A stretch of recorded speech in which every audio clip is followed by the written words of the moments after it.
Vous êtes sur ORTM 1 et vous avez fait le bon choix. Bonjour ou bonsoir, ça dépend de l'heure à laquelle vous nous recevez. Bienvenue dans votre émission Défense citoyenne, un hebdomadaire qui vous parle de l'actualité concernant les forces de défense et de sécurité.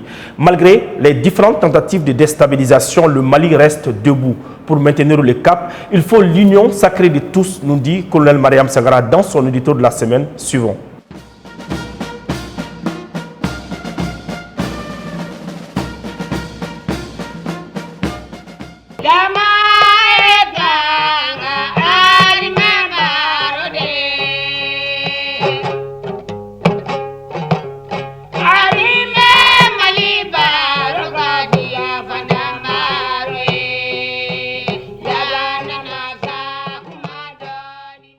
Le terrorisme médiatique prend suffisamment galon contre le Mali à chaque exploit des femmes sur le terrain pour une déstabilisation recherchée. Tous les jours, une nouvelle donne de la situation sécuritaire décrite de façon macabre anime les réseaux sociaux des chaînes de télévision étrangères pour ternir l'image de notre pays. Des soldats se retrouvent dans les colonnes des journaux, sur les plateaux de TV, les chaînes et des radios pour s'aimer la terreur. Tout simplement, Barkhane n'est plus maître du terrain et la MINUSMA s'apprête à nous quitter. La guerre des ondes contre notre pays prend une dimension importante jusqu'à essouffler ces journalistes de médias mensonges. Comme le disait le docteur Simaga, je cite, « Le mensonge est un choix, la vérité est un état pur, non modifiable ». Pour tout simplement dire ici que la réalité sur le terrain est tout autre, car les forces de défense et de sécurité sont déterminées à finir avec ce terrorisme importé. Ce combat médiatique devient l'activité principale de certains pays qui sont contre la paix de notre pays et devient même un leitmotiv de nos détracteurs dans plusieurs organes internationaux. La presse étrangère utilisée contre le Mali vers une déstabilisation reste infructueuse. Tous les moyens sont utilisés pour nous distraire. Il faut que les Maliens se retrouvent et fassent un front commun contre ceux qui veulent notre ruine. Il faut une coopération des fils du pays pour que nous puissions sortir de ce bourbier. Notre pays nous appartient. Pourquoi tant de pression inutile? Ces efforts négatifs justifient-ils un échec pour ceux qui ne veulent pas nous lâcher un temps soit peu? Nous avons besoin de notre tranquillité et tous les Maliens sont d'accord pour que la paix et la stabilité reviennent.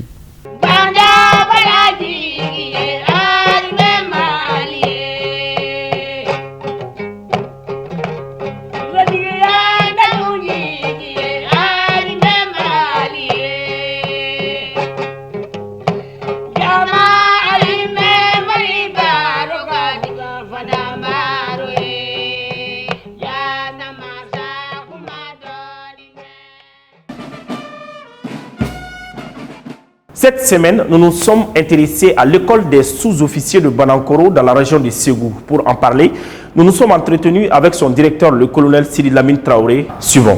Créée le 21 novembre 2000, l'école des sous-officiers de Banankoro est un établissement qui assure la formation initiale des sous-officiers des forces armées maliennes.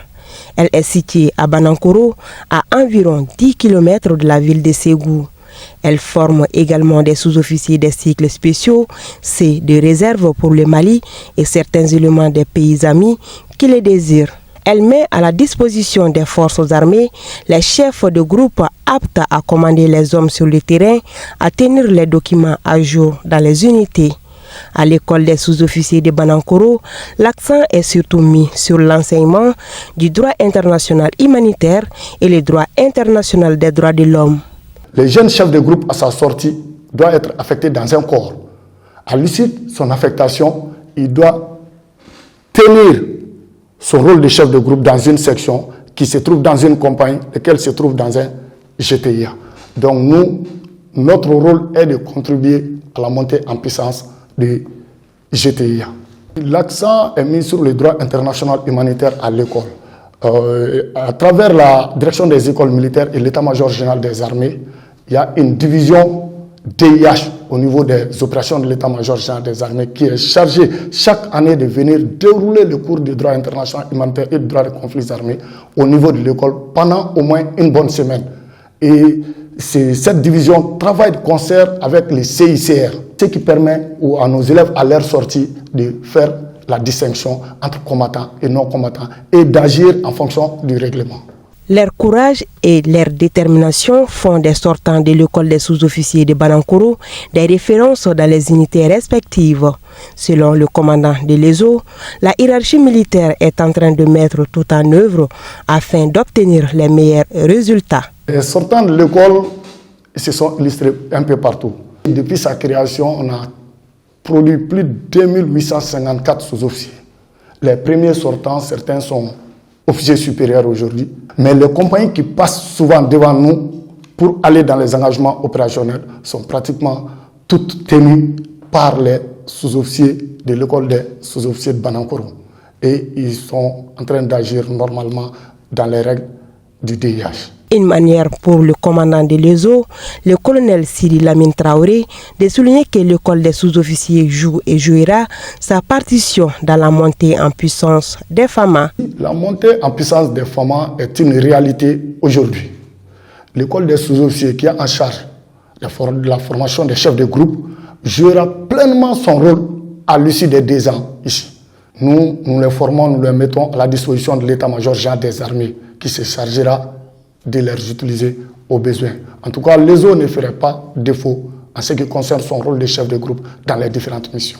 Les commandements de cette structure remercient les autorités militaires pour leurs appuis à l'école, des soutiens qui se traduisent par la construction des nouveaux bâtiments et la renouvelation de la place d'armes. Il insiste sur la cohésion et la discipline au sein des forces de défense et de sécurité. Le choix du site de l'école des sous-officiers de Banankoro dans la région de Ségou est stratégique et ça ne date pas d'aujourd'hui. C'est là-bas que le roi de Ségou, le roi d'Amazon, formait des hommes et des femmes dans presque tous les domaines de la vie, nous dit l'historien âgé de 84 ans, Dr Mamadou Fantassimaga. Suivons cet entretien. Quand on voit l'histoire de Ségou, c'est une histoire de combattants, de soldats. Tonjon veut dire Tonjon, ce sont des soldats. D'Amazon, c'était un être exceptionnel.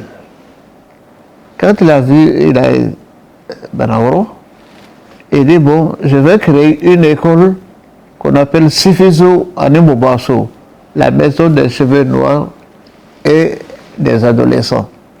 Et là-bas, il formait dans tous les domaines. On dit par exemple, Nitara. Il posait 4 questions. Qu'est-ce qui rend un homme et qui est un homme? Se connaître. Se connaître.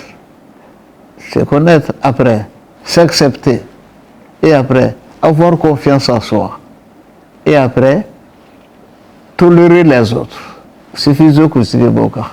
Alors, Ségou a été la première école, le premier centre. Ils ont installé ça à Banankoro. Bon.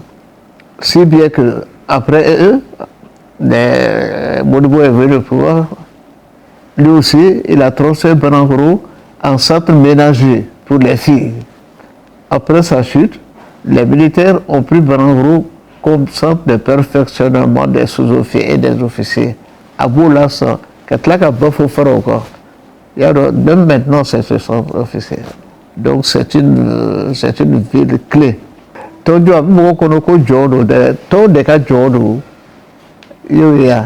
Les Tonjo, non, c'était des hommes parfaits, des hommes sur qui on peut compter. Donc, Sofa, ça c'est en général, ceux qu'ils ont conquis, qu'elle soit Rajomar, que ce soit Ousmane Danfodjo, les peuples avaient besoin de chevaux pour conquérir. Donc, c'est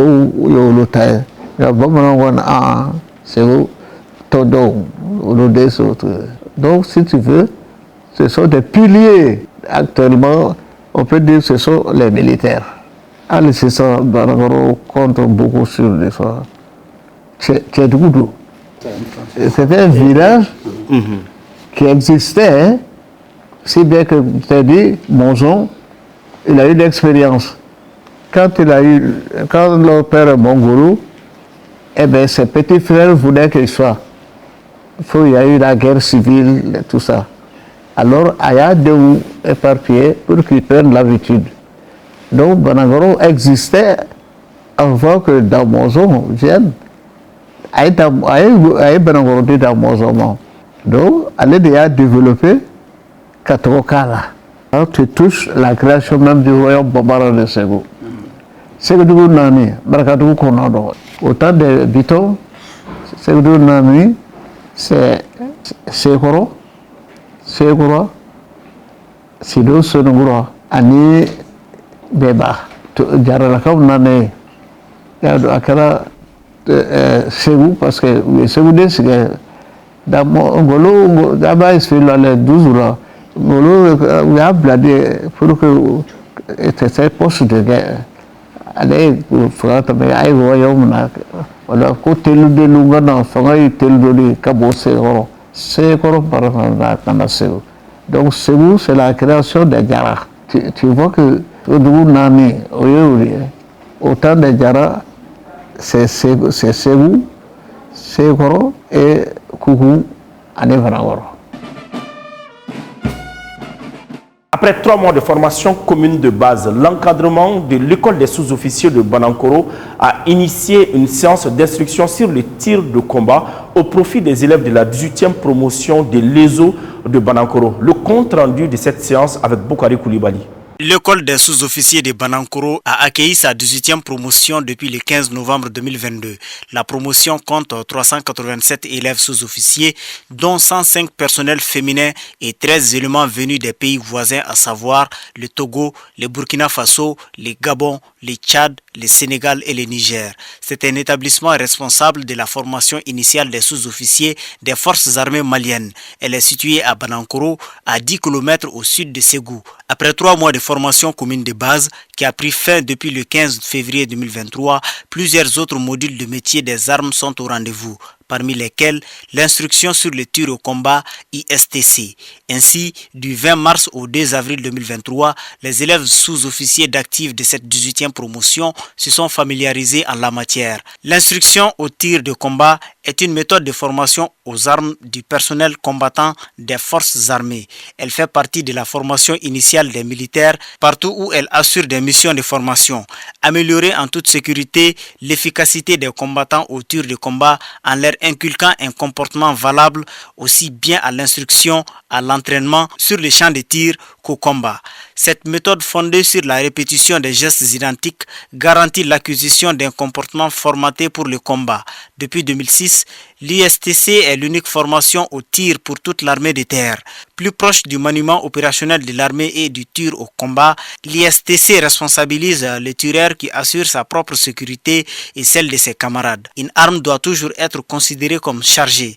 Ne jamais pointer ni laisser pointer les canons d'une arme sur quelque chose que l'on ne veut pas détruire. Garder l'index hors de la détente tant que les organes de visée ne sont pas sur l'objectif. Être sûr de son objectif et de son environnement. Pour cette première séance, le bilan est jugé positif. Ainsi, ces expériences acquises seront bientôt au service exclusif de la nation.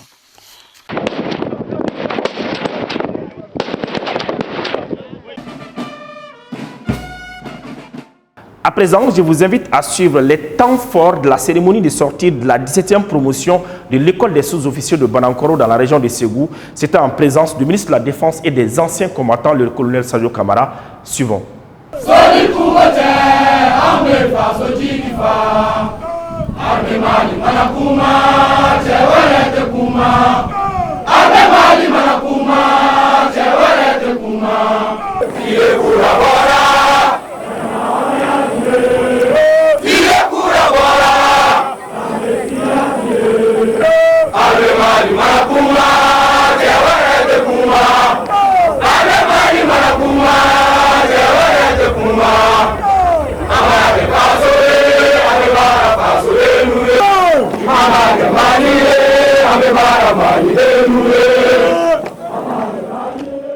Conformément aux vœux du ministre de la Défense et des anciens combattants, la 17e promotion de l'école des sous-officiers de Banankoro porte le nom du feu chef Haruna Keta.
Vous répondez par, je le jure, pour le serment suivant. De servir la patrie avec honneur, loyauté et fidélité. De faire respecter en toutes circonstances la Constitution. De garantir en toutes circonstances l'intégrité du territoire national et de maintenir l'ordre à l'intérieur. De respecter et de faire respecter toutes les lois de la République. Et donner en tout temps et en toutes circonstances un exemple de patriotisme et dévouement au bien public.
Parlons maintenant de l'inauguration du nouveau siège de la mutuelle de la garde nationale. Cette cérémonie qui a eu lieu au camp de garde de Tomikoro-Bougou était présidée par le ministre de la Défense et des anciens combattants, le colonel Sadio Kamara, suivant les temps forts.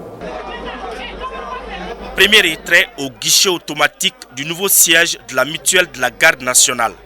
L'opération est effectuée par le président de son conseil d'administration. C'est là quelques secondes après la coupure du ruban par le ministre de la Défense et des anciens combattants, le colonel Sadio Kamara. L'instant est historique et le geste rend ainsi opérationnel ce bâtiment de haut standing qui trône au beau milieu du camp des gardes de Tomikoro-Bougou. Il y a de cela 10 mois, la garde nationale du Mali vous convient à une cérémonie matérialisant son ambition de faire sortir de terre un édifice de haut standing destiné à sa mutuelle.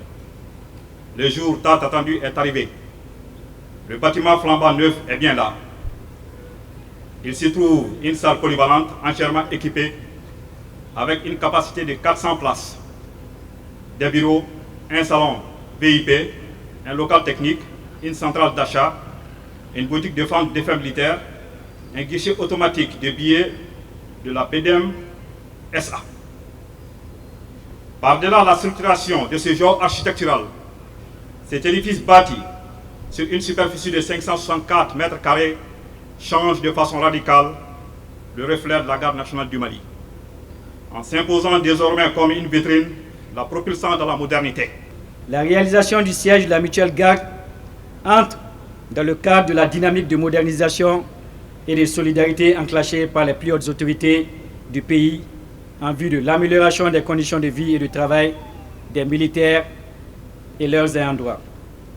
Aussi, je remercie le ministre de la Sécurité et de la Protection civile, le général de brigade Daoud Ali Mohamedine, en affirmant que l'arbre qu'il a planté a donné le beau fruit.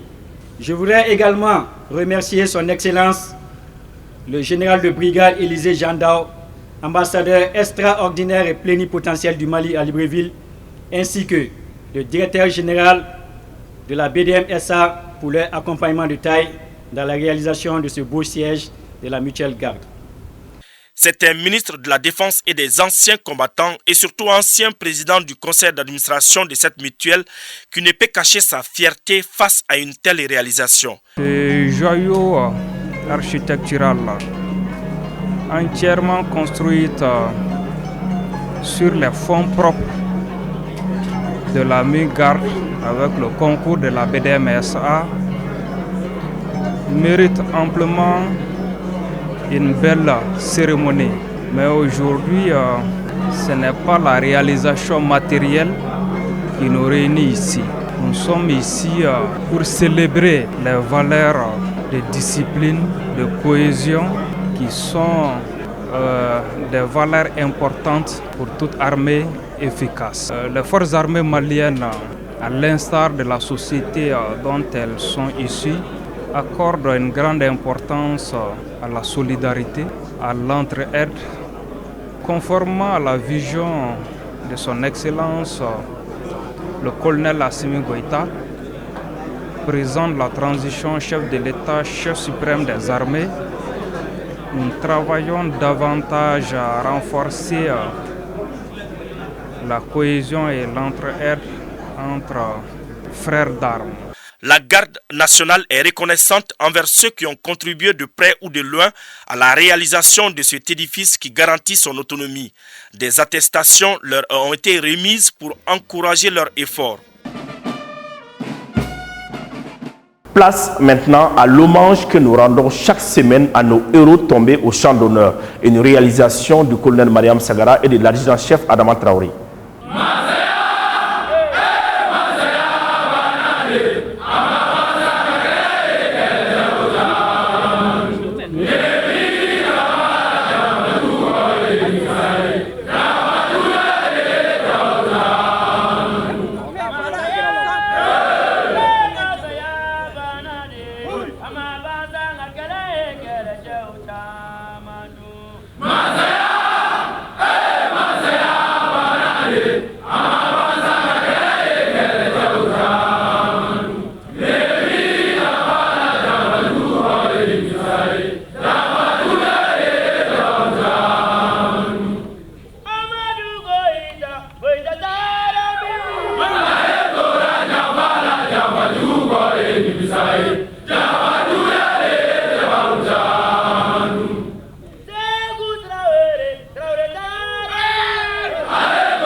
Voilà, c'est la fin de cette émission. Merci de l'avoir suivi. Un grand merci à toute l'équipe de réalisation. Nous vous donnons rendez-vous la semaine prochaine, même heure, même plateau, Inch'Allah.